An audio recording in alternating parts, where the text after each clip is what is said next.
Amém, irmãos? Vamos estar salmodiando no Salmo 95. Diz assim a palavra do Senhor: Vinde, cantemos ao Senhor, jubilemos a rocha da nossa salvação, apresentemo-nos ante a sua face com louvores, e celebremo-lo com salmos, porque o Senhor é Deus grande e Rei grande sobre todos os deuses. Nas suas mãos estão as profundezas da terra, e as alturas dos montes são suas. Céu ao mar, e ele o fez, e as suas mãos formaram a terra seca. Ó, vinde, adoremo-nos e prostremo-nos, ajoelhemo-nos diante do Senhor que nos criou. Porque ele é o nosso Deus, e nós, povo do seu pasto, e ovelhas da sua mão. Se hoje ouvirdes a sua voz, não endureçais os vossos corações, assim como na provocação e como no dia da tentação no deserto, quando vossos pais me tentaram, me provaram e viram a minha obra. 40 anos estive desgostado com essa geração e disse: é um povo que erra de coração e não tem conhecido os meus caminhos, a quem jurei na minha ira que não entrarão no meu repouso. Veja que interessante, isso daqui, esse texto ele é citado em Hebreus capítulo 4, e aqui mostra um problema muito grande do povo de Deus, e eu vejo isso no povo de Deus hoje, e vejo isso no povo de Deus, nossa igreja. Muitos de nós têm errado no coração. E o que acontece? O errar no coração se traduz em quê? Em não participar dos grupos de oração, em não acompanhar a palavra online, não fazer parte, por exemplo, no culto ao vivo, que é o que nós temos hoje, e isso é uma coisa muito séria para com Deus. Na verdade, isso desonra a Deus. Isso mostra que eu tenho coisas muito mais importantes a fazer do que servir a Deus. Isso mostra um sistema de prioridades dentro da vida totalmente errado, totalmente distorcido, onde com a minha boca eu falo que Deus é o primeiro, mas nas minhas atitudes Ele é o oitavo, para não dizer o 10º ou 20º, porque eu arrumo 1000 coisas a fazer, não ajusto minha prioridade. E aí alguns podem dizer: nossa, pastor, mas é muito difícil, a minha semana é muito tomada. É verdade, então vamos fazer o seguinte: você não vai trabalhar essa semana, porque a sua semana é muito tomada. Entendeu? Ou você deixa de cuidar da alimentação da sua casa, porque a sua semana é muito tomada. Ou você que faz usos de medicamentos de uso contínuo, você deixa de tomar os medicamentos, porque a sua semana é muito tomada. Lógico que isso é uma alegoria, não é para fazer isso. Ou você pega o seu filho quando ele vai para a escola e você deixa de mandar ele à escola. Na verdade, é que eu não quero encarar realmente o preço de ser um discípulo de Jesus Cristo, com as responsabilidades que tem, e passo a viver uma vida cristã que se torna uma caricatura de cristianismo. Uma vida cristã que em tempos modernos não reflete a realidade que a Bíblia nos ensina. E por que eu falo isso?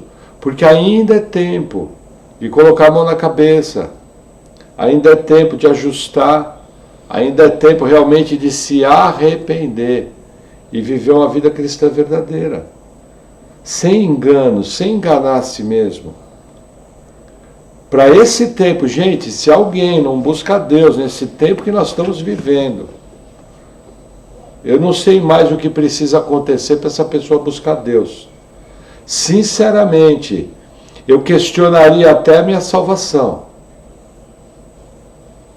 Porque, como eu costumo dizer, e aprendi isso com o pastor Franklin Ferreira, a consequência do novo nascimento é amar a Deus.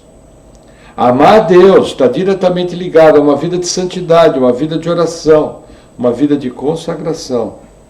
Que Deus tenha misericórdia de nós, que nós possamos realmente ter nossos olhos abertos, porque esse salmo aqui, toda uma geração pereceu no deserto, toda uma geração deixou de entrar no repouso que era a terra prometida.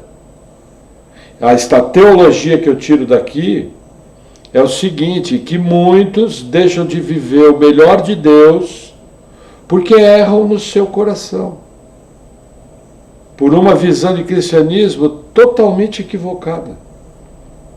Então, assim, que realmente o Senhor tenha misericórdia. E você que faz parte da nossa igreja, você que nos acompanha pela internet, que não nos conhece pessoalmente, mas é uma pessoa que ama o Senhor, ore pelas pessoas. Sempre que possível, dá uma palavra de ânimo, uma palavra de lembrete, porque temos vivido tempos muito difíceis. Na verdade, o apóstolo Pedro fala que ele fala, recebeis como hóspede aquilo que está, o fogo que vem no meio de vós, para provar-nos. Então é em cima disso que eu tenho que ficar atento. Entendeu? Tem um fogo passando por nós para nos provar. Amém? Amém. Vamos ao texto base, vamos no Evangelho de Mateus, capítulo 8.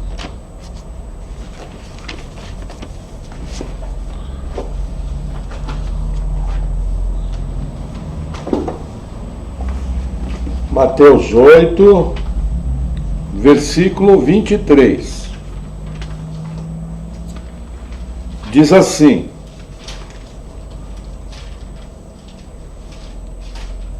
E entrando ele no barco, seus discípulos o seguiram. E eis que no mar se levantou uma tempestade, tão grande que o barco era coberto pelas ondas. Ele, porém, estava dormindo. Até aqui, vamos orar. Senhor, obrigado por tua palavra. Eu oro em nome de Jesus. Primeiramente, Senhor, que o Senhor venha nos perdoando as nossas omissões, que o Senhor venha perdoando a nossa falta de compromisso, que o Senhor venha perdoando, Senhor, o nosso desdém pela tua pessoa. Eu oro em nome de Jesus pedindo que o Senhor venha derramando a tua graça, que realmente em nossa vida o Senhor seja o primeiro, que nós possamos ter uma vida cristã consistente, que possamos compreender o preço que tem que ser pago para ser teu discípulo, que possamos compreender quais são as prioridades corretas em nossa vida. Tem misericórdia de nós, Senhor, em nome de Jesus. Amém. Amém, irmãos. Veja, chegamos aqui no Evangelho de Mateus. A última vez que nós pregamos o Evangelho de Mateus foi em fevereiro desse ano, momentos antes de entrarmos na bandeira laranja. E o que acontece aqui? Jesus ele vem numa sequência de milagres. Nós temos que lembrar que Mateus era testemunho ocular dos fatos. Dos evangelistas, apenas 2 nós sabemos que eram discípulos, que é o evangelista João e o evangelista Mateus. E ele vem nos retratando, principalmente nessa parte do evangelho, mais ou menos ele faz assim, ele retrata 3 milagres e tem um pequeno discurso. Retrata 3 milagres e tem um pequeno discurso. E aqui o que acontece? Mateus está nos falando sobre a questão do preço do discipulado. Então, por exemplo, na passagem anterior, teve um jovem escriba que chegou para Jesus e falou: olha, aonde tu fores eu vou te seguir. Aí Jesus fala: olha, o filho do homem não tem onde reclinar a cabeça. Então, ó, você pesa bem, o que você vai fazer? Aí um outro fala: deixa eu primeiro enterrar os meus pais para daí poder segui-lo. O que esse outro está dizendo? Ele quer receber a parte da herança dele para daí seguir Jesus. Isso aqui é um alerta muito sério. Essa exortação que eu acabei de dar nos Salmos, ela está diretamente ligada a esse tipo de discípulo. Aliás, esse tipo de cristão, porque ele não é um discípulo.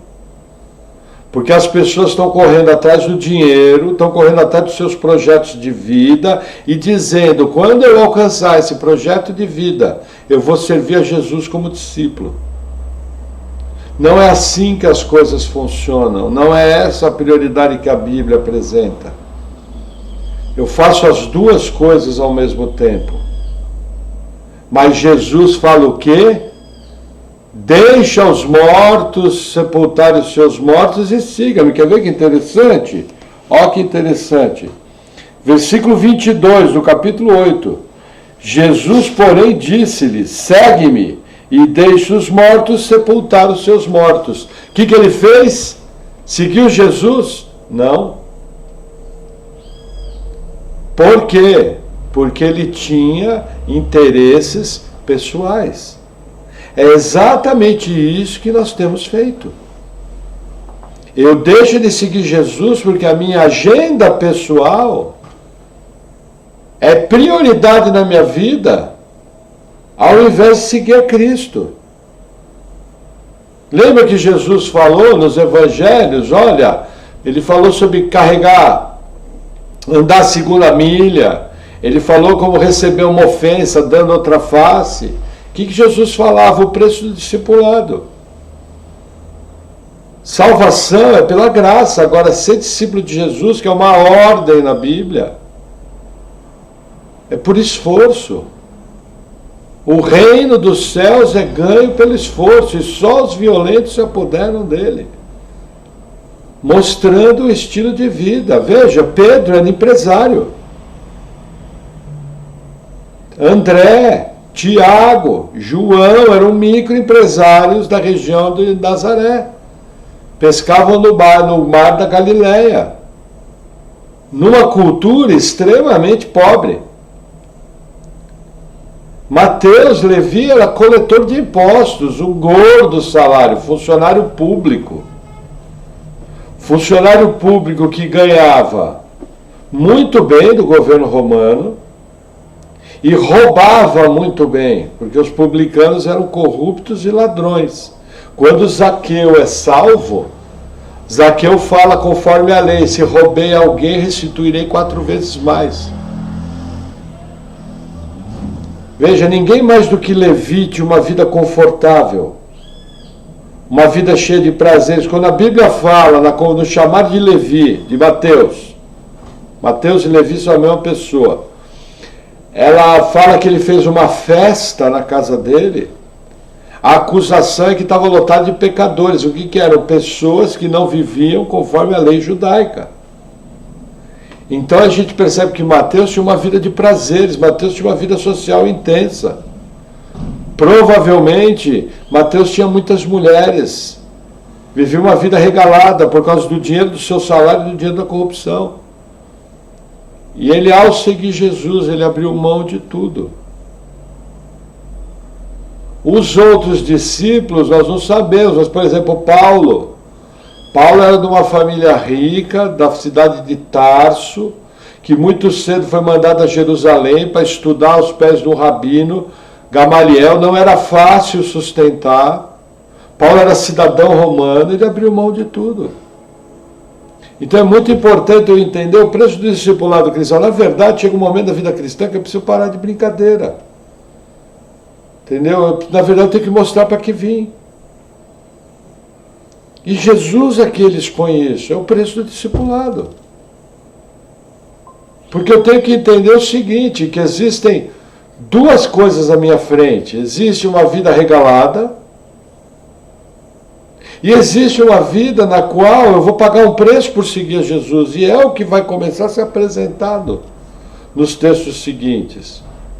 Agora, existe mais uma coisa importante que eu gostaria de falar. Quando o escriba fala que vai seguir a Jesus, Jesus fala: o Filho do Homem não tem onde reclinar a cabeça. Veja que interessante.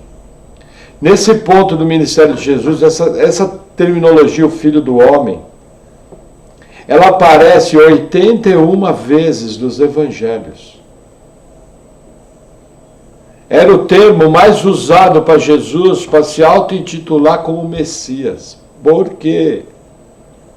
Porque no Israel antigo eles não percebiam que falar o Filho do Homem estava diretamente ligado a Daniel 7.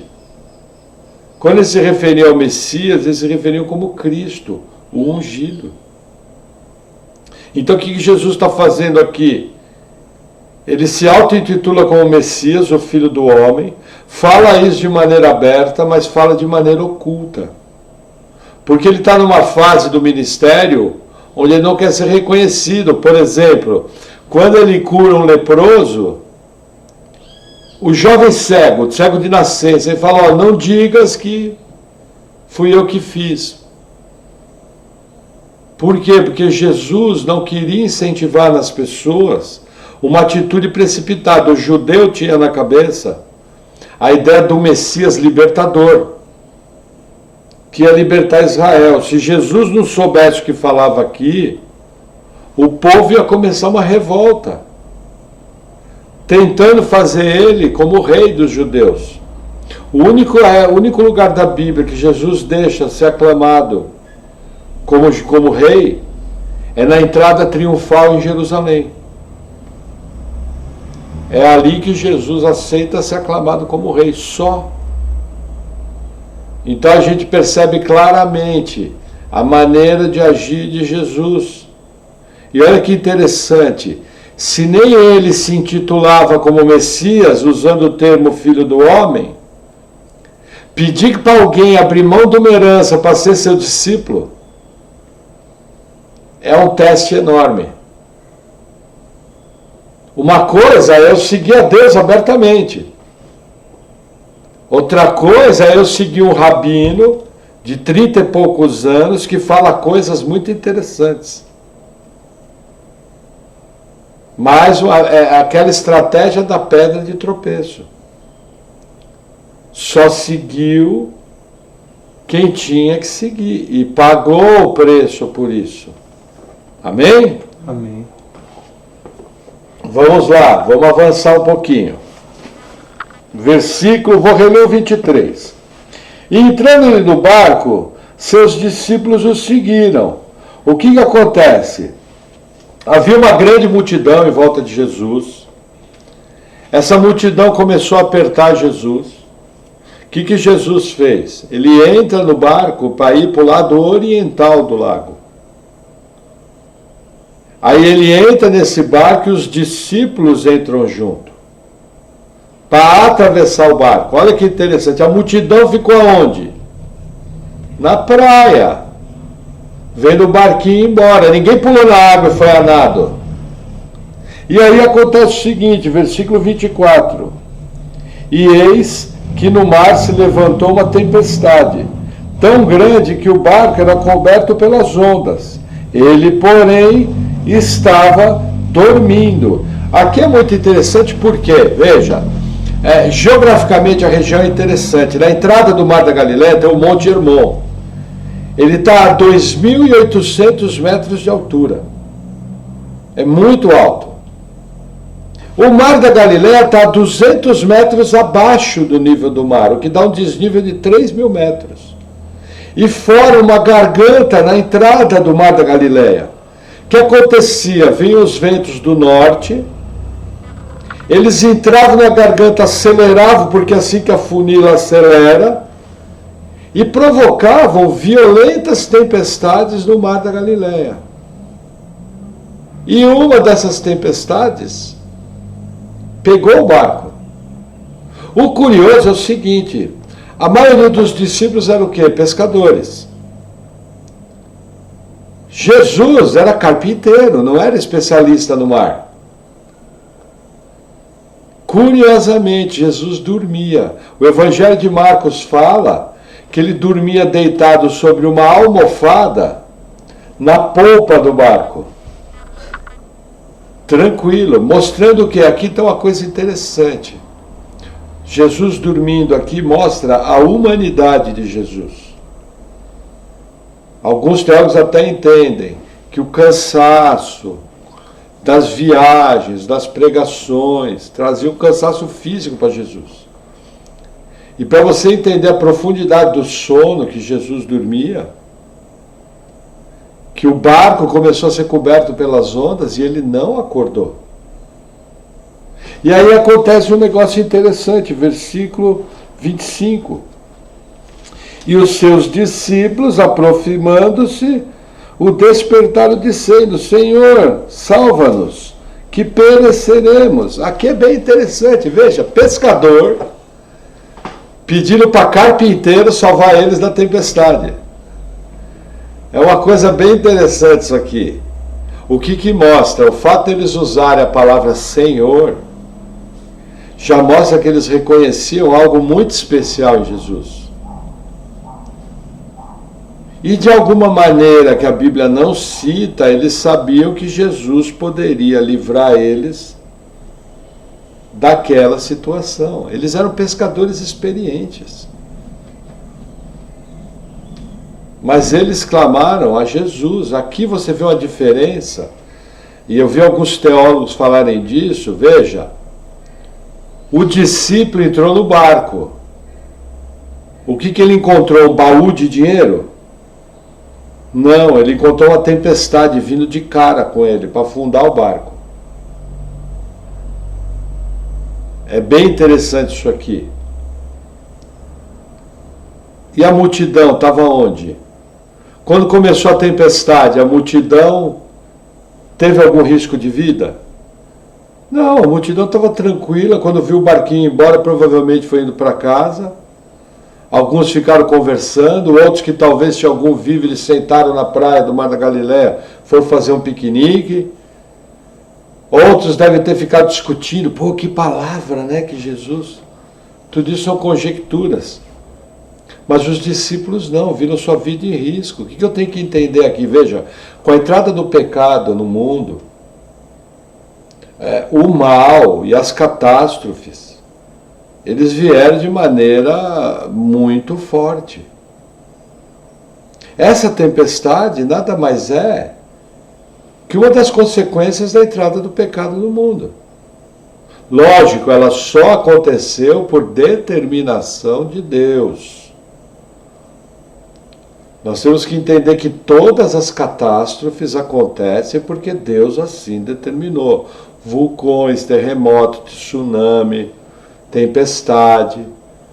Todas as tragédias acontecem porque Deus assim determinou. Aí vai falar, nossa pastor, então o pastor está dizendo que o tsunami da Indonésia, que matou 500 mil de pessoas, foi Deus que mandou? Sim, o diabo não tem poder de fazer isso de maneira autônoma. Mas por que, pastor? O meu pastor lá falou que Deus é amor. Não, realmente, Deus é amor. Tanto é que ele mandou Jesus morrer na cruz para que a gente fosse salvo. Porém, ele é um Deus irado contra o pecado. E a terra está sendo julgada por ele. Por exemplo, o que me causa muita... Eu não consigo encontrar a palavra, muita estranheza nessa epidemia de coronavírus, é que assim a gente percebe Deus moendo a terra. Se você se informar um pouco na internet, você vai ver uma série de alternativas que poderiam acontecer e que iam melhorar a qualidade de vida das pessoas. Tanto atitudes como, por exemplo, aumentar o número de ônibus, atitudes como, por exemplo, aumentar o horário de funcionamento do comércio, atitudes como, por exemplo, buscar medicamentos que estão à disposição que podem ajudar, se usados de maneira rápida e precoce, uma série de coisas. E a gente percebe os homens endurecendo o coração, colocando o roubo no lugar do interesse da população. E por que está acontecendo isso? Deus os entregou.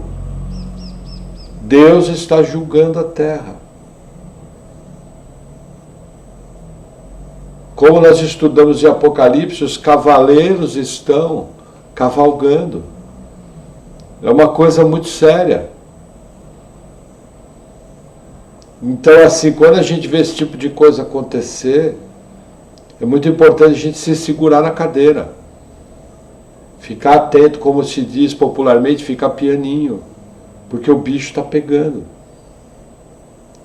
E principalmente para aqueles que buscam ser discípulos do Senhor, a Bíblia não mostra que eles vão ser livres dessas situações. Ao contrário, essa semana, abrindo agora um parêntese na palavra, estava ouvindo uma palavra do Granconato, e ele falou claramente, ele falou, para mim a perseguição contra a igreja só vai piorar. E ele emendava, a gente percebe no ar essa perseguição aumentando, e a gente percebe no ar o que vai acontecer nos tempos que estão chegando. Nós vamos ser perseguidos. Quando alguém, como o Marcos Ronconato, fala de algo assim, você para ouvir. Já ouviu Nicodemos falar alguma coisa nesse sentido? Aí eu pergunto, se eu não consigo pagar o preço de assistir um culto online durante a semana, 2 vezes por semana, que tipo de cristianismo que vai me ajudar quando a perseguição vier? É um cristianismo que não resiste à perseguição. É um cristianismo que realmente ele tem uma base muito frágil. Amém? Amém. Vamos seguir um pouquinho aqui.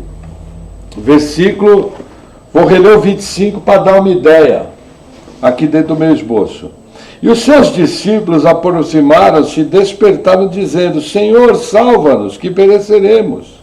E ele disse-lhes: Por que temeis, homens de pequena fé? Então, levantando-se, repreendeu os ventos e o mar, e seguiu-se uma grande bonança. E aqueles homens se maravilharam, dizendo: Que homem é esse, que até aos ventos e o mar lhe obedecem? Veja que interessante. O mesmo texto que mostra a humanidade de Jesus dormindo no barco, na almofada, mostra a divindade de Cristo, repreendendo as tempestades. É muito importante colocar aqui algo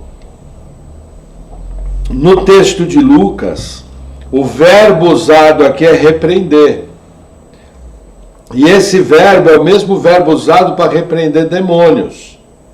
Então havia uma linha teológica dizendo que a tempestade era de origem demoníaca. Eu, inclusive, já acreditei nisso. Porém, estudando melhor, não é isso que o texto quer dizer. Repreender, na verdade, é a maneira que Jesus falou com a tempestade e ela cessou. Repreender, na verdade, mostra a questão do mal entrando na terra. A maldição sobre a terra que veio lá no jardim no Gênesis, no jardim do Éden. Entendeu? Então eu não tenho indícios suficientes para dizer no texto que foram demônios. Então, se alguém já ouviu da minha parte falando isso, de que o verbo repreender lá em Lucas dizia que demônios provocaram a tempestade, eu lembro que eu fazia uma conexão com os anjos que controlam os ventos do Apocalipse. Isso está lá. Então é o seguinte, eu estou retratando essa citação. Eu não tenho como dizer com 100% de certeza que foram demônios. O que eu tenho como dizer com 100% de certeza é que Jesus repreendeu a tempestade, que é um fenômeno decorrente da entrada do mal no mundo, por causa das maldições no Éden, e ele, como Deus, como Criador do universo, ele era capaz de repreender a tempestade e ela parar. Então, no mesmo texto, eu tenho as duas naturezas de Jesus. Lembra que Jesus é 100% homem, 100% Deus, ao mesmo tempo? Aqui eu vejo essa união hipostática funcionando. Jesus repreende a tempestade ao mesmo tempo que antes disso estava dormindo, tranquilamente. Bem nítido, bem claro isso aqui. Uma outra coisa importante, os discípulos aqui, sem perceber, acabaram fazendo uma invocação ligada ao livro dos Salmos. Veja que interessante, deixa marcado aí na sua Bíblia, Mateus 8, e vamos no Salmo 35.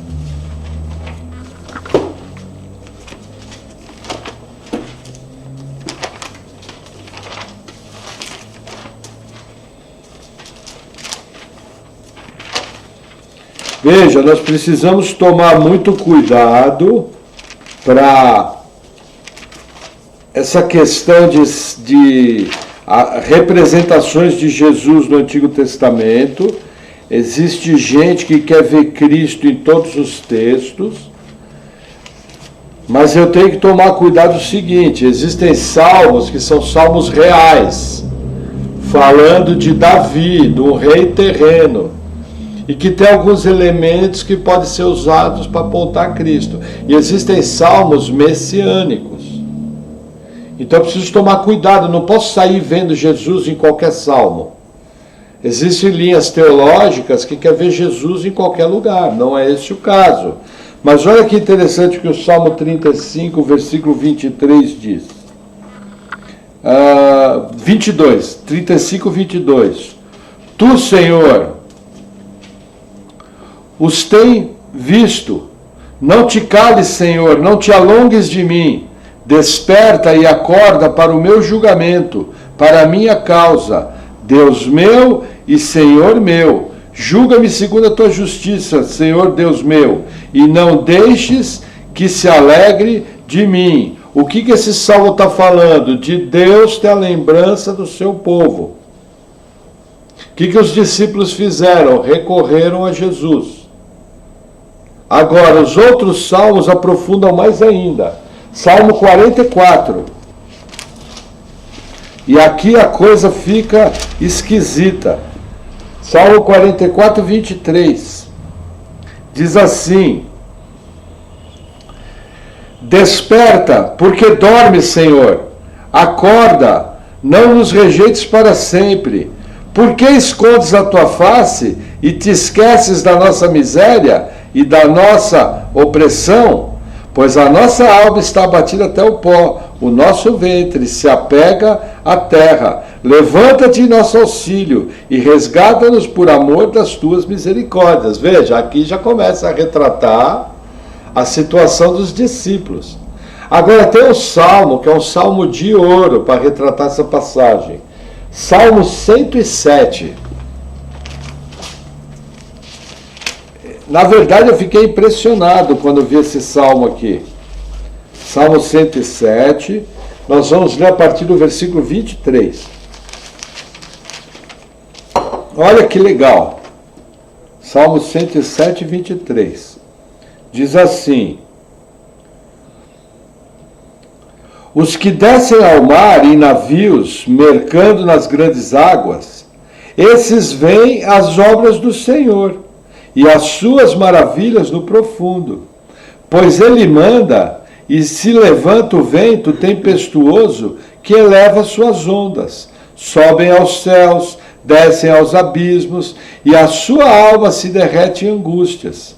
Andam e cambaleiam como ébrios, e perderam todo o tino.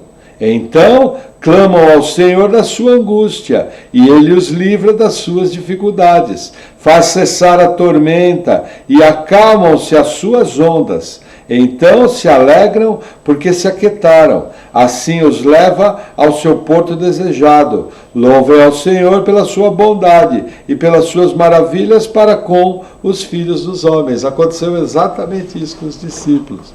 Ele acalmou a tempestade. Alguns teólogos até fazem ligação desse salmo com o texto de Mateus 8. Muito bacana. Vamos retornar em Mateus 8. Opa, cá em Ezequiel, Mateus 8.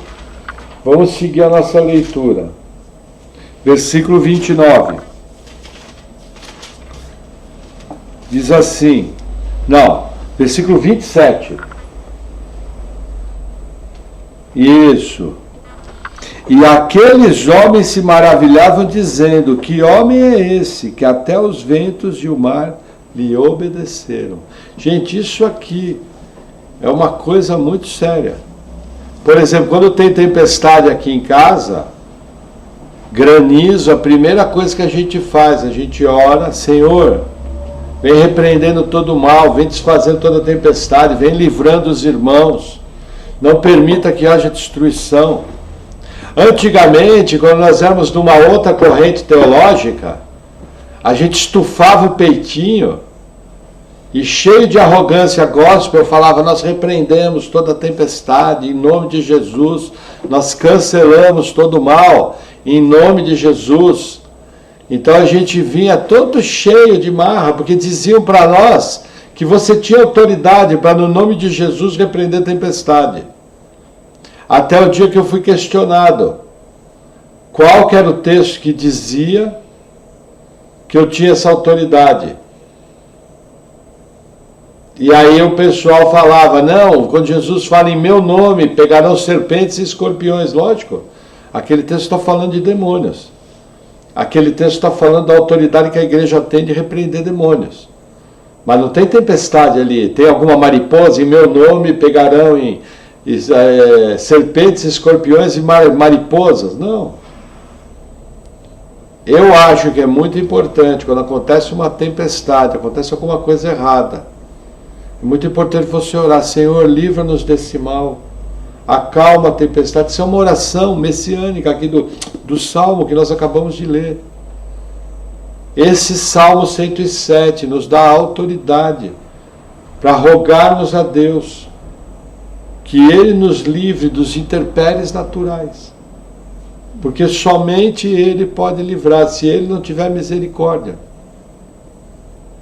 Não tem como você passar por isso, você resistir a isso. Isso é muito importante. E aqui os discípulos ficaram se perguntando, opa, veja, primeiro, eles nunca viram tempestade como aquela. Segundo, acalmou com uma palavra. Eles olharam e falaram, pô, esse camarada é Deus. Ele é o Messias. Então isso aqui aconteceu por um sinal messiânico. Isso aqui aconteceu trazendo uma aplicação. Quando você vira um discípulo de Jesus, tempestades virão, problemas virão, mas Deus é contigo. Na sua angústia o livrarei. Não está escrito da angústia o livrarei. Porque o evangelho do bibelô não entra em angústia. E o evangelho verdadeiro, você tem luta e você tem dificuldade. É só olhar o meu caso. Há 40 dias atrás eu acordei de manhã, preparado para fazer a live à noite, um dia normal, tudo tranquilo. No final do dia terminei com 40% a menos de visão. Com 24 horas estava operado do olho, numa emergência médica terrível. Mas agora, para a honra e glória do Senhor, estou me recuperando. Orem por mim, irmãos. Minha oração é por uma recuperação 100%. Curiosamente, essa semana, estava ouvindo o pastor Paul Washer falar. Para vocês terem uma ideia, o Paul Washer morreu 3 vezes. Chegou a parar o coração dele, foi dado como morto. Ele até na pregação ele brinca, ele fala, irmãos, eu não dou conta nem de morrer direito, eu não sei nem morrer direito. Se eu soubesse morrer direito, tinha morrido. Gente, falar uma coisa para vocês, uma cirurgia no olho, por mais urgente que seja, nem chega aos pés de você morrer literalmente. O que eu percebo que Deus está me treinando? Como discípulo dele, a andar na confiança do Senhor, a descansar na confiança do Senhor. Temos que fazer nossa parte? Sim. Se eu fosse discípulo e fosse atravessar o mar da Galileia com um barco, eu ia fazer a melhor travessia possível, pela melhor rota possível, da maneira mais segura possível. Mas se viesse a tempestade, eu ia tentar cortar as ondas da melhor maneira possível. Só que chega um momento que tudo que você pode fazer não tem como dar conta. E aí é Deus que tem que fazer. É exatamente isso que está acontecendo na minha vida. E glória a Deus por isso, porque Deus está formando o caráter de Cristo em nós. A gente tem que exultar, a gente tem que estar feliz. É fácil? Não. Os discípulos olharam, vão morrer. Ele fala nos outros evangelhos, Senhor, acorda, pereceremos. Ou perecemos, parece que é o tempo do verbo. Senhor, por tua mão, estou ficando cego. Mesma coisa. Mas são nessas situações em que a gente vê a grandeza de Deus. Amém? Amém. Coisa linda, né? Essa passagem aqui é muito bonita. Mas vamos seguir na nossa palavra. Versículo 28. E tendo chegado ao outro lado, a província... Deixa eu ver aqui o meu... Aqui eu tenho que ir bem devagar, tá? E tendo chegado ao outro lado, a província dos Gergesenos, saíram-lhe ao encontro 2 endemoniados, vindo dos sepulcros. Tão ferozes eram que ninguém podia passar por aquele caminho. Veja, aqui é uma situação interessante. Jesus chega no território dos gentios. Um lado da Galileia era território judeu, outro lado era território dos gentios. Mateus chama esse território de província dos Gergesenos. Aí olha que interessante, Lucas chama de região dos Gadarenos. Aí você fala, são sinônimos. O ateuzinho, eu como ateu de plantão, aí Bíblia, como é que é? Um fala que é Gergesenos, outro fala que é Gadareno. Aí o Bíblia responde, não, é a mesma região. Aí o ateuzinho de plantão vai para o Atlas Bíblico e descobre que não é a mesma região. E aí chega para o Bíblia e fala, Bíblia, só que você está errado, você devia estudar mais essa sua fé aí. Porque são duas regiões diferentes. Uma é a região da Gadara, outra é a região dos Gergesenos. Quem é que está mentindo? Mateus ou Lucas? É simples. Vou dar uma ilustração muito boa. Vamos supor que a região da Gadara é a mesma região que aqui na nossa cidade, é a região de 4 Barras. E a região dos Gergesenos é a região de Pinhais. E existe uma rodovia que liga essas duas regiões. É a rodovia João Leopoldo Jacomel.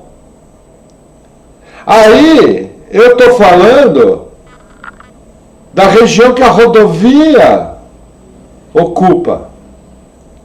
O evangelista Mateus, como estava presente, ele coloca de maneira bem fiel. Foi na região dos Gergesenos, que fica na rodovia João Leopoldo Jacomel. Lucas fala de maneira genérica, a região da Gadara, lá na João Leopoldo Jacomel. É a mesma coisa que eu falar, lá na rodovia das praias, aonde? Em Matinhos, outro falar em Praia do Oeste, Pontal do Paraná. São regiões diferentes? São, mas é a mesma região, litoral do Paraná. Nós vamos descer a serra, vamos comer um barreado. Aonde? Lá em Morretes. Outro fala, comer em Antonina. É a mesma região. É o que acontece aqui. É muito importante você saber isso. Senão o ateu ele vai te desmontar e vai abalar a sua fé. Agora, essa região aqui é interessante. Veja. Se você for hoje visitar essa região do Mar da Galileia, ela é uma região cheia de cavernas. Essas cavernas eram usadas como sepulcro. Era um lugar esquisito. Era um lugar tenebroso. Imagina você ir andar num lugar onde é o que mais se parece de um cemitério moderno, e de dentro desse cemitério sai 2 caras endemoniados, que todo mundo que passa naquela região, eles quebram a cara da pessoa. Imagina você passando nessa região, sai 2 caras encapetados, esses 2 caras, os outros evangelhos falam, que eles eram colocados em correntes. E eles quebravam essas correntes. É uma coisa muito interessante, porque mostra que os demônios têm força sobre-humana. Eu já vi demônio enfileirar um monte de gente. Não quero entrar para esse detalhe aqui, porque a pregação... Mas eu já vi pessoa de 1,5 m, homem de 120 quilos, não conseguia segurar. E só parou quando foi repreendido no nome de Jesus. É uma coisa muito interessante. Eu já vi pastor falando de cara que andava de muleta, ficar endemoniado quase saiu andando, sem muleta. Entendeu? E deu muito trabalho para segurar. É o caso desses dois endemoniados. Então tenta imaginar o quadro. Os discípulos acabaram de enfrentar a tempestade. Chegaram numa região de gentios.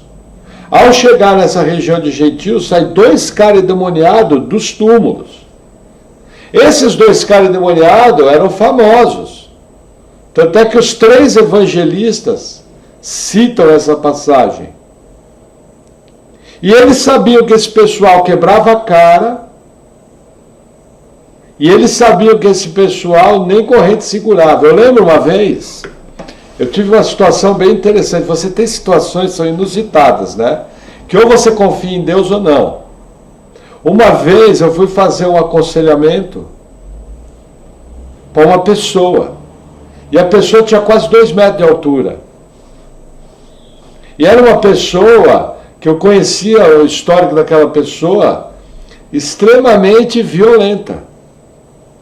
Sabe aqueles caras que enfileram 4 ou 5 na pancada? E aí fui orar pela pessoa, e a pessoa ficou endemoniada. Então você imagina um franguinho assado, repreendendo um leão endemoniado, com fome. Ou Deus guarda, ou vai arrebentar sua fuça. Bem arrebentado. E veja, a hora que eu comecei a orar pela pessoa, veio uma seta na mente. E se manifestar, quebrar sua cara? Ah, mas na hora, pode manifestar, quebrar a cara, mas eu confio em Deus. E glória a Deus que aquela pessoa recebeu oração, houve uma manifestação demoníaca, a pessoa ficou quietinha, foi liberta da ação daquele demônio, e até hoje serve o Senhor. Mas é uma experiência interessante. Eu lembro que uma vez também eu fui orar por essa pessoa está entre os 3 maiores mestres brasileiros da Umbanda. Essa pessoa é muito gente boa, muito legal, e estava indo para a igreja. Só que essa pessoa também é um armário de porta aberta. O braço dessa pessoa era a minha coxa, e olha que eu não sou um cara tão pequeno assim. E aí a pessoa pedia para mim orar. Não, bota a mão aqui no meu ombro, ora por mim. Irmãos, eu confesso, eu orava com o olho aberto e o olho fechado. Mas já esperava a porrada vir. Eu já vi pastor ser enfileirado. Já vi pastor ser rodado pela gravata. O endemoniado pegar na gravata da pessoa, rodar o pastor e jogar longe. Sabe? Mas glória a Deus. O Senhor todo, mas você não pode ter medo. Você tem que chegar a falar, eu estou falando essas ilustrações não para enaltecer a Deus, mostrando que quem segura é Deus. Quem determina que acontece uma manifestação é Deus, porque Ele determina e Ele liberta. Eu não posso determinar isso como se faz muito hoje em dia nos meios neopentecostais. Já vi relato de igreja cantando para o demônio manifestar. O Marcos Jorconato, outro dia, botou a tirinha que ele foi numa igreja, a igreja cantava para o demônio manifestar. Primeiro, isso é um convite a se adorar o diabo num culto cristão. Segundo, em nenhum momento da Bíblia orienta a fazer isso. Quando acontece uma manifestação, o que você tem que fazer? Repreender para a pessoa ser liberta. Outro detalhe, não tem aquela que a pessoa é ímpia, que antigamente a gente acreditava assim, não liberta porque ele não conhece Jesus, vai ficar 7 vezes pior. Não, manifestou, expulsa. Porque aquela manifestação só aconteceu porque Deus determinou. Se Ele determinou, é para você, em nome de Jesus, libertar. Libertar, que eu diga, dar palavras de ordem, fazer o exorcismo. Vai com fé e fala, cala a boca e sai agora em nome de Jesus, que vai sair. Porque o mesmo Deus que determinou a situação é o mesmo Deus que determina a libertação. E aí pega a pessoa e explica, fala, você possuiu um demônio, esse demônio manifestou, deixa eu te falar, a sua situação pode ficar muito pior. Você pode ser lançado num buraco, você não imagina, até sua vida ser ceifada. O meu conselho é que você comece a frequentar uma igreja, que você se atente para o Evangelho de Cristo, se arrependa dos seus pecados e ande em novidade de vida. Porque, olha, você está por um fio. Não é assim para uma pessoa possuir um demônio. E é o que aconteceu com você. Tem que mandar a verdade. Inclusive perguntar, qual é a sua prática religiosa? Eu sou monge, não sei o que lá. Para com isso, que isso abriu para esse demônio entrar na sua vida. A Bíblia fala que isso é pecado. Você está servindo a um ídolo, seja firme. Evangelize a pessoa, porque a única coisa que vai garantir a libertação é a conversão a Cristo. Uma coisa é a expulsão de demônios e exorcismo. Isso é um alívio momentâneo. Mas a libertação definitiva vem quando Jesus entra no coração da pessoa e o Espírito Santo entra na pessoa. Aí não pode manifestar mais. Então esse é o quadro, veja, até a chegada de Jesus na terra, a Bíblia não mostra ninguém expulsando o demônio. Isso é uma característica da igreja. Agora, a gente sabe que existiam exorcistas judeus que através de uma prática extremamente trabalhosa, eles conseguiam em algum grau expulsar alguns demônios, mas em rituais extremamente complicados, extremamente demorados, e que a maioria deles não... Tanto é que as pessoas falavam, quem é esse que com uma palavra repreende os demônios? Então o que eu tenho que entender? Quando os discípulos viram aqueles 2 endemoniados vindo, eles sabiam que tinha coisa brava. E aqui tem um outro problema na narrativa. Mateus fala que eram 2 endemoniados. Lucas e Marcos falam que era um endemoniado. A grande pergunta é, quem mentiu? Mateus ou Lucas e Marcos? A resposta é, ninguém mentiu. Primeiro ponto, o Evangelho de Lucas e de Marcos foi escrito segundo uma narrativa. Lucas ouviu a narrativa, Marcos ouviu a narrativa. Mateus, novamente, era uma pessoa presente. O que Mateus fez? Registrou os 2. O que Lucas e Marcos fizeram? Registraram o endemoniado que se destacou, porque veja, na narrativa de Mateus, não dá nenhum detalhe sobre os endemoniados. Na narrativa de Lucas, dá detalhes. Inclusive nessa informação a gente tem quem é, ele fala legião, porque são muitos. Então o que acontece? Lucas e Marcos registraram o endemoniado proeminente. O endemoniado que se destacou. Um dos endemoniados predominava sobre os outros. Eu vi um exemplo bem legal que o pastor Antônio Neto, da escola Charles Spurgeon, deu. É como se você chegasse no aeroporto e você falasse, nossa, eu vi o Neymar no embarque da seleção brasileira.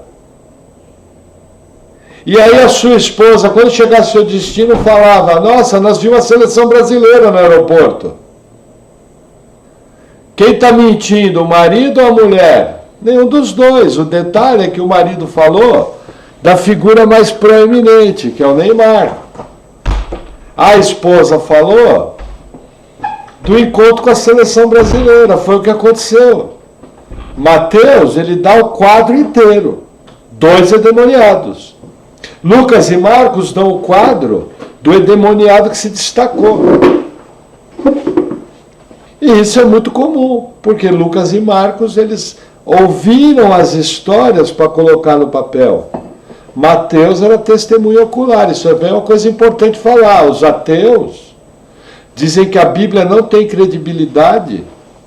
Uma das passagens que eles usam para dizer que a Bíblia é uma mentira, que a história de Jesus é uma mentira, é essa passagem do endemoniado gadareno.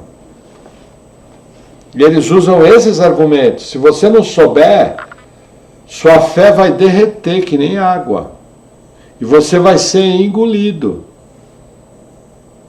Por isso que a nossa tarefa é ser uma igreja bíblica. Somente uma igreja bíblica ensina essas diferenças. O resto ensina você a correr atrás de um baú de dinheiro. O evangelho do plim-plim. Então você precisa tomar muito cuidado. Você tem que estar bem preparado na palavra de Deus. Amém? Amém. Vamos avançar mais um pouquinho no texto.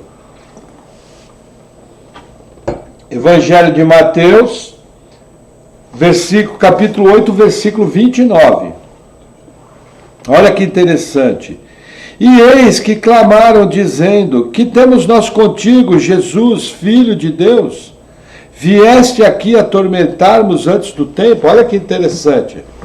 Primeira coisa, os demônios sabiam que Jesus era o Filho de Deus. Segunda coisa, os demônios sabiam do seu juízo. Mas olha que interessante. Qual é o livro da Bíblia que me diz qual é o juízo dos demônios? Acabamos de estudar o Apocalipse. Eu pergunto, aqui o Apocalipse estava escrito? Como que eles sabiam? Porque Deus assim falou. Então eu tenho que entender, aqui tem uma outra verdade teológica. Os demônios, mesmo antes da Bíblia ser escrita, já tinham sido revelado para eles que eles vão ter um juízo eterno. E eles sabiam que Jesus era o Filho de Deus. E falaram, e os discípulos ouviram. E Mateus registrou. Aí fez sentido. Opa, peraí, acabou de... Opa, peraí. Então quando ele fala o Filho do Homem, ele está querendo dizer realmente aquele Filho do Homem que veio na visão de Daniel, que a visão anterior apareceu o ancião de dias. Opa, peraí, nós estamos diante de Deus. Ah, então eu posso usar a informação de demônio para doutrina? Sabia, irmãos, que tem igreja que usa informação de demônios para doutrina? Eu tive um grande livramento na minha vida cristã. No ano de 2001, chegou um material para mim, e veja, aqui eu não quero denegrir ninguém, mas é importante, como pastor, vocês saberem de onde vem o material. Na verdade, a gente tem que pedir misericórdia de Deus para esses irmãos que estão no engano. Mas chegou na minha mão uma apostila de uma pessoa chamada Rita Cabeças de Crum, da Costa Rica. E uma apostila muito completa na área de demonologia. Só que aí eu vi no prefácio da apostila que todas as informações que tinha naquela apostila de treinamento para obreiros cristãos tinha vindo de demônios, em sessões de libertação. Deus me deu livramento que eu coloquei fora aquilo. Da mesma maneira, e aqui também fica a citação, a gente tem que orar pela misericórdia dos irmãos, que Deus tenha misericórdia dos irmãos. Chegou na nossa mão o material da doutora Neuza Itioca, e dentro desse material tinha coisas que falavam que eram informações de demônios. O que nós fizemos? Separamos a parte apologética, que era o estudo das religiões, que inclusive era muito bem feito, mostrando como no que as religiões criam, no que as religiões desobedeciam à Bíblia, no que os servos daquelas religiões eram rebeldes a Deus, essa parte muito boa, entendeu? Mas desconsideramos a parte que veio da informação de demônios. Isso foi livramento na nossa vida. Isso aconteceu há 20 anos atrás.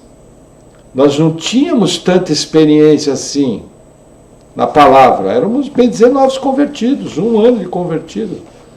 Mas Deus deu sabedoria de separar as coisas. Veja, nós não podemos aceitar informações de demônios.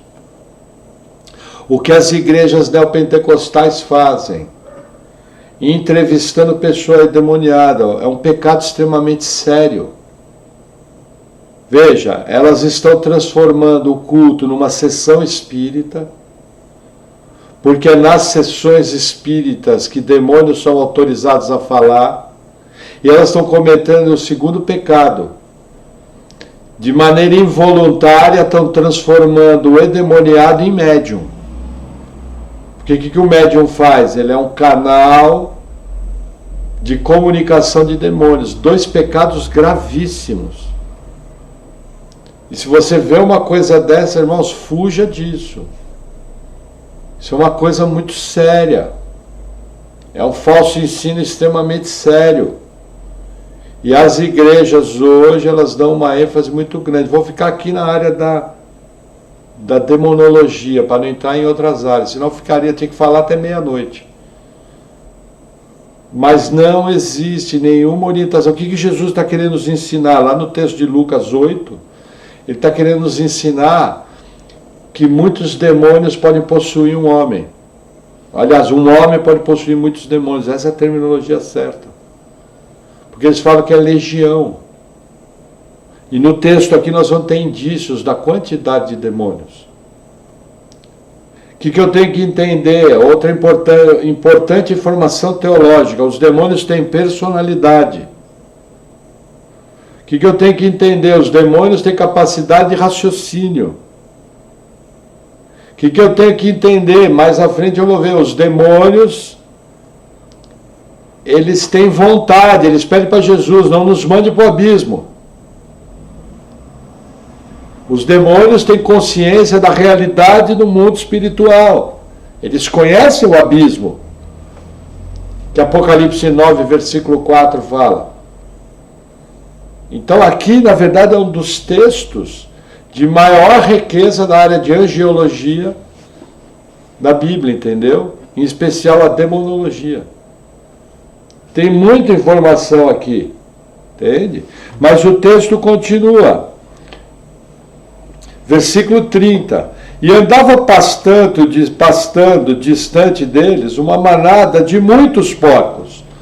Se eu não me engano é Marcos que fala que eram 2.000 porcos.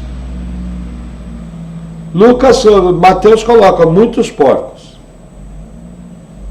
Isso é importante para saber a quantidade de demônios que tinha. E aí continua, versículo 31. E os demônios rogaram-lhe, dizendo: se nos expulsas, permite-nos que entremos naquela manada de porcos. Primeira informação aqui. Os demônios sabiam que Jesus tinha autoridade para expulsar eles. Segunda informação aqui, eles não queriam ficar vagando. Eles queriam ocupar outros corpos. Não importa do que. Por quê? Porque papel de demônio é destruir vidas. João 10,10, o ladrão veio para roubar, matar e destruir. Aqui mostra o temor dos demônios de perderem a condição de possuir um corpo. E não importa aqui se é ser humano ou ser criado. Isso mostra o quê?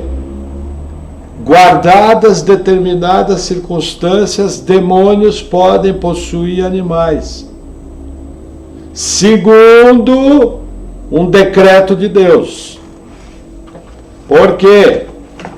Porque o movimento de batalha espiritual fala que demônio entra em cachorro, demônio entra em papagaio, demônio entra em tudo. Veja, tem que tomar cuidado. Uma coisa é eu ter uma informação onde Jesus determina que demônios entrem em animais. Outra coisa é eu pegar essa informação, tirar ela do contexto, e ao tirar ela do contexto, eu pegar e dizer que isso se aplica a todos. Não é assim que funciona. Tenho que tomar muito cuidado, entendeu? A informação que eu tenho aqui é que, segundo uma ordem de Jesus, demônios foram autorizados a entrarem nos porcos. Amém? Vamos continuar lendo a passagem, versículo 32.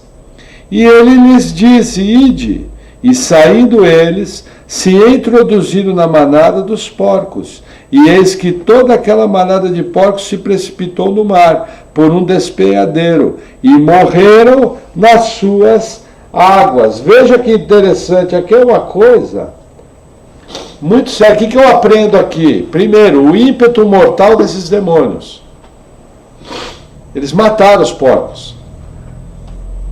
Eles fizeram. Os porcos se jogaram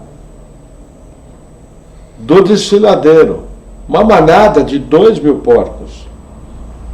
Isso explica porque na narrativa do texto dos outros evangelhos, nós vamos estudar mais à frente, em uma outra ocasião, mostra que os endemoniados se feriam, rompiam correntes. Então o que a gente percebe aqui? Mais uma informação da demonologia. Demônios têm um ímpeto destrutivo, eles odeiam o homem, porque nós somos a coroa da criação. Isso é muito importante. Amém? Amém. E aí, o seguinte, vamos continuar a leitura. Versículo 33.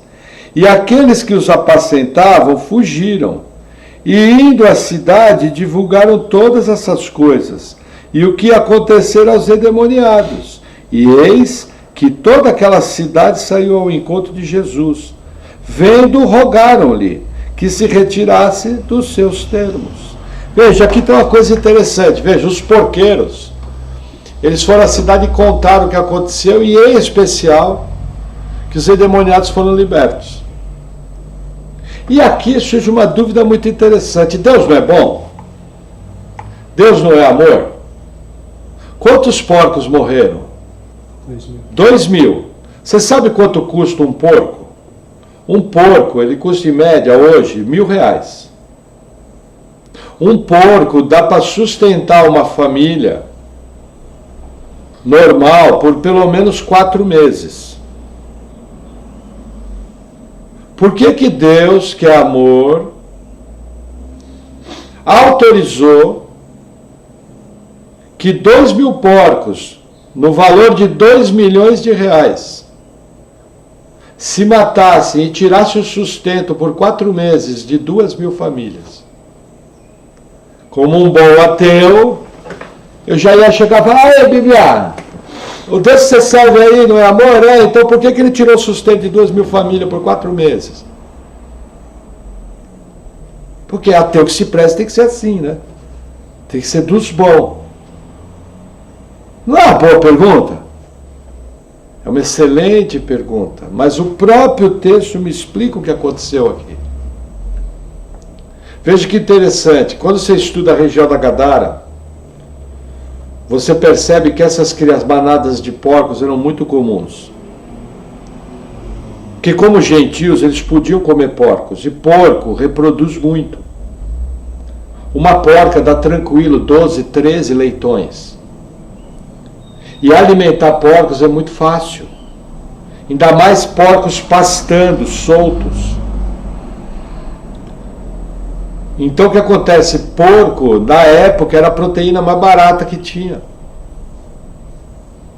Quando aquela população viu que o seu sustento estava ameaçado, eles fecharam os olhos para a maravilha que tinha acontecido, que era a libertação dos 2 endemoniados, e olharam só o seu recurso financeiro sendo atingido. O que Jesus faz?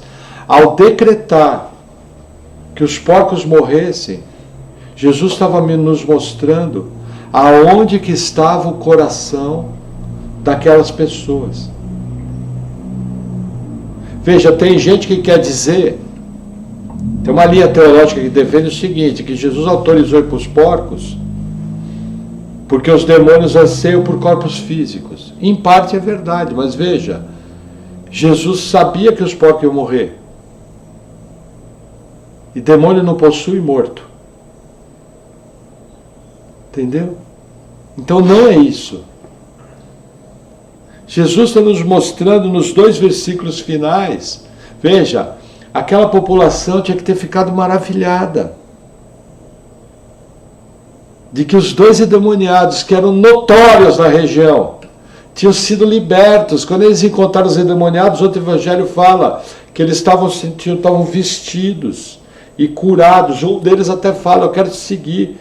Jesus fala, não, vai para a tua terra e conta o que Deus fez para você. Virou missionário. Mas não junto com Jesus, porque era um gentil, não era circuncidado. Não era essa época ainda. Então a situação mostra onde que estava o coração daquele povo. A própria Bíblia nos dá um exemplo. Quer ver que legal? Para encerrar, vamos abrir o Evangelho de Mateus, capítulo 15. Olha a prova de que Jesus expôs o coração. Mateus 15.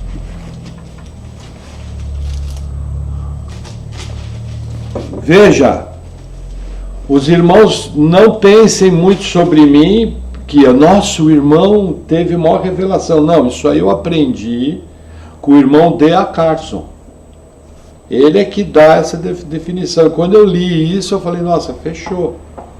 Sozinho, sem a graça de Deus, sem a misericórdia de Deus, eu não tenho nível de chegar no raciocínio dele. Sozinho, lendo a Bíblia, eu fico babando em cima da Bíblia e não vejo. Eu preciso da igreja me edificar. Da mesma maneira, os irmãos nunca vão pensar nisso, lendo aqui. Só vão pensar, falar, nossa, que povo duro, né? Em vez de ver o demoniado liberto, olhar os porcos mortos. Entendeu? Eles vão até ficar se perguntando, falar, puxa, mas por que Jesus mandou os porcos morrer? É óbvio, está querendo expor, quer ver? Evangelho de Mateus, capítulo 15, versículo 21. Deixa eu me localizar aqui. Diz assim: e partindo Jesus dali, foi para as partes de Tiro e Sidom. E eis que uma mulher cananeia, que saíra daquelas cercanias, clamou dizendo, Senhor, filho de Davi, tem misericórdia de mim, que minha filha está miseravelmente endemoniada. Olha que interessante. Qual é a situação aqui? Nós vamos estudar isso, então não vou aprofundar. Jesus vai para Tiro e Sidom, a mulher cirofenícia roga a Jesus como Messias, que ela chama ele de filho de Davi, porque a filha dela estava endemoniada. E Jesus, ele dá uma resposta duríssima. Ele fala, não é correto tirar o pão da mesa e dar para os cachorrinhos. Chamou os gentios de impuro. Porque não era a época do ministério de Jesus ainda aos gentios. Ele aqui ainda está os filhos de Israel. Aí a mulher cirofenícia, ele fala, não, mas até os cachorrinhos comem das migalhas que caem da mesa. E aí Jesus tem misericórdia dela e registra. Mas olha a atitude dela.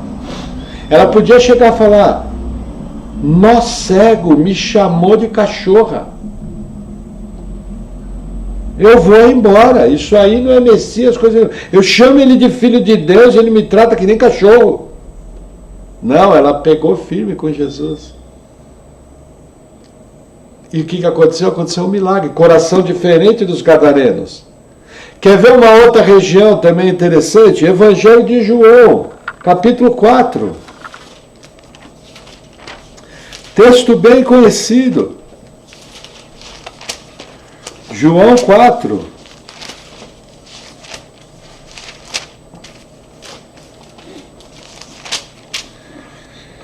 Versículo 29. Diz assim. A mulher samaritana falando, vamos ler o 28, tá? Deixou, pois, a mulher o seu cântaro e foi à cidade e disse àqueles homens, vinde, vede um homem que me disse, tudo quanto tenho feito, porventura não é esse o Cristo? Saíram, pois, da cidade e foram ter com ele. E, entretanto, os seus discípulos chegam dizendo, Rabi, come. E aí continua. Gente, o que acontece aqui? Eu não quero explorar a passagem, nós vamos estudar ela. Era a mulher samaritana. Jesus senta na beira do poço de Jacó. Os discípulos vão à cidade buscar comida. A mulher samaritana chega para pegar água. Jesus olha para a cara dela e fala que ela teve 5 maridos e que o homem que ela vivia não era marido dela. ela reconhece Jesus como o Cristo, vai à cidade e conta para todo mundo. E o que Jesus faz? Jesus faz uma grande obra em Samaria, porque ele permanece algum tempo com eles e eles percebem que Jesus é o Cristo. Uma região tão impura quanto a Gadara, uma região tão impura quanto a Tiro e Sidom.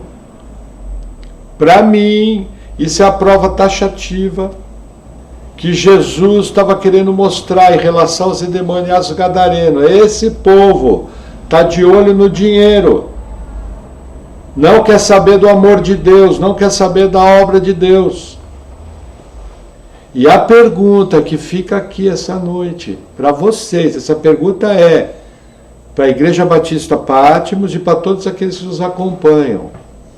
Você, na sua vida cristã, tem olhado primeiro o dinheiro ou tem olhado primeiro servir a Deus? Porque essa situação está aberta, gente.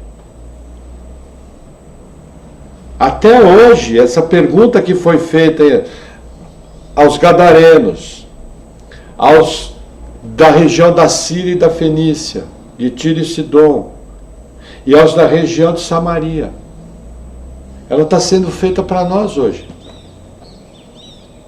Você, na sua vida, está correndo atrás de dinheiro ou está correndo atrás das coisas de Deus? Como eu falei no começo da palavra, e olha, se você entrou depois, daqui a alguns minutos a palavra vai estar navegando. Ouça os primeiros 10 minutos da palavra, tem uma reprimenda dura, uma exortação dura sobre os crentes, que estão correndo atrás de dinheiro e não estão correndo atrás de Deus. Que você não seja encontrado como esse povo da região da Gadara. Gente, olha a diferença. Guardada as proporções e guardada a realidade. Os de Samaria, que ouviram a palavra e pelo poder de Deus creram, estão no céu. Os da Gadara estão queimando no inferno há 2000 anos. A mulher sirofenícia aparentemente creu, como muitos teólogos pensam, eu também penso nisso. Ela creu, porque ela confessou corretamente. Ela está no céu há 2000 anos. Os da região da Gadara estão no inferno há 2000 anos. Quem é o Senhor da sua vida? É Deus ou é Mamon? Ah, pastor, é Deus. Então, por favor, a partir de hoje, comece a andar que nem crente.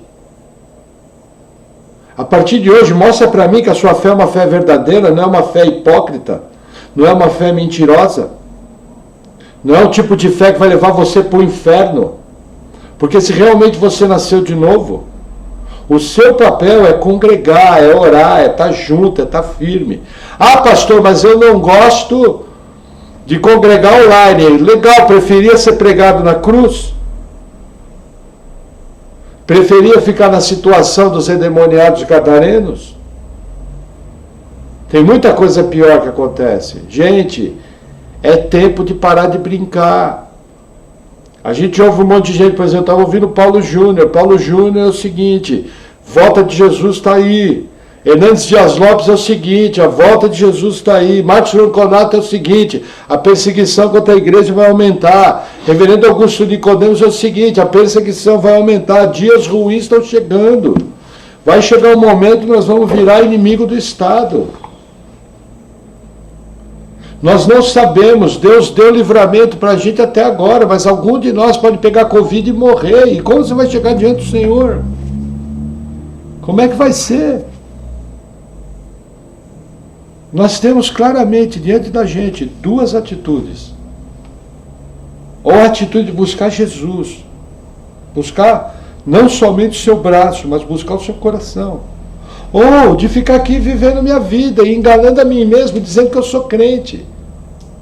Porque veja, se a sua fé não tem substância, se a sua fé não tem obras, ela é uma fé morta, ela não é uma fé salvífica, ela não é uma fé bíblica.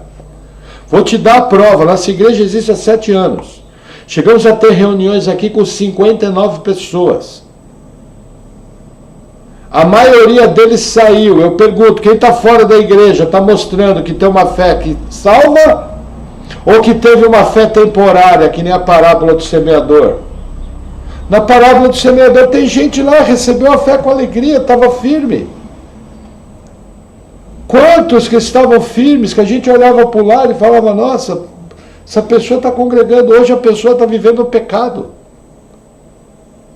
Se essa pessoa morrer, você tem certeza da salvação dela? Realmente, hora de responder essas perguntas, parar de brincar, se posicionar que nem crente. Ah, não gostei, o pastor falou muito duro. Veja o que nós temos para hoje. O pastor falou que você precisa ouvir. É a visão da nossa igreja. Nós estamos buscando ser uma igreja, não precisa ser grande, mas ser uma igreja de crentes que realmente amam o Senhor. Que realmente vivem um cristianismo bíblico. De maneira simples, mas de maneira intensa. Eu vou estar orando por isso e encerrando o nosso culto. Vamos orar. Senhor, obrigado por tua palavra. Eu oro em nome de Jesus, colocando a nossa vida, pedindo, Senhor, que o Senhor venha nos guiando, fortalecendo e nos livrando de todo o mal. Vem com o teu poder, vem com a tua graça, em nome de Jesus.